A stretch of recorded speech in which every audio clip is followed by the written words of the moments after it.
Hey there, welcome to this video. My name's Amanda, I am a hand embroidery artist, and I run this YouTube channel and my blog that focuses around helping people learn how to embroider. This video is a behind the scenes look at a strawberry and mouse pattern that I recently created. I actually shared this as a bonus pattern on my Patreon, and I also create monthly embroidery patterns on there as well, just a side note. So if you'd like to check that out, I'll leave a link below.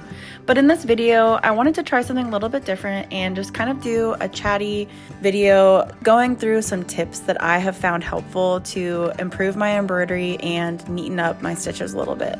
If you have struggled to get your embroidery to look neat and you feel like you've tried everything, I think that some of these tips will help you to almost instantly improve your results. I did want to note before I got started with these tips that I am in no way saying that you have to embroider in a particular style or neatly. There are some people that want their work to be a bit more gritty and rough around the edges, so this is not intended to make anyone feel bad about their art quality or style. There's really no right or wrong way to embroider, and you can choose however you want to embroider and make art. My intentions with this video is just to help educate you how you can technically execute embroidery stitches and techniques. It will help you be a little bit more intentional and you'll be happier with the results that you produce. So the easiest thing you can do to improve your embroidery is to start off with the right supplies before you even make the first stitch. So my first tip is to choose good fabric. Fabric that you use should be more sturdy, and preferably natural and evenly woven fabrics are the best. So I highly recommend you invest in some cotton or linen fabrics.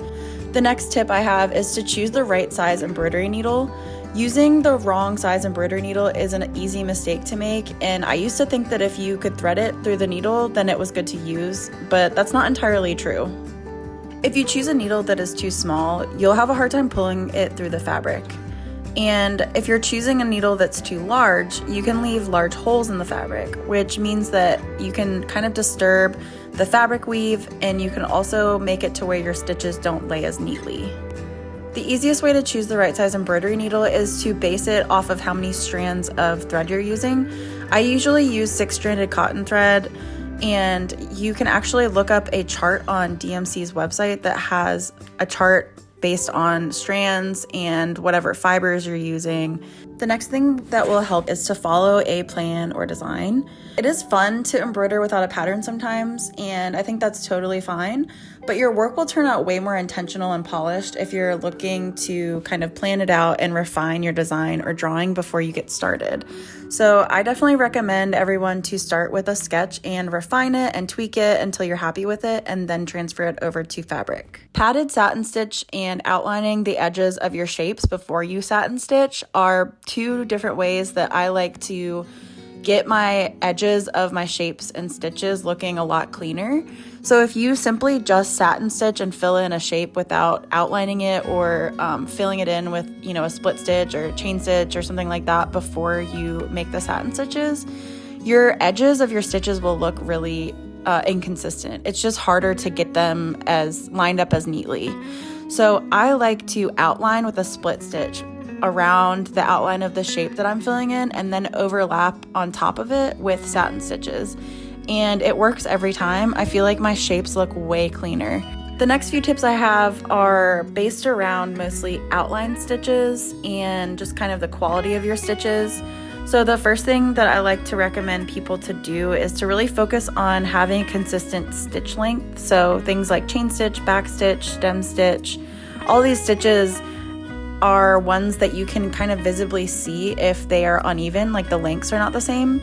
So really slow down and pay attention to each stitch to make sure that it is a consistent length, because it will make your embroidery look a lot neater. And the other thing that I like to recommend for people, especially if you're working around curves or letters, is to shorten up the stitch length a little bit. So when you are embroidering and you're making the length of the stitches too long, it can actually make your stitches look really jagged around curves. So just shortening them up will make a huge difference. The final tip I have is to try out different amounts of thread.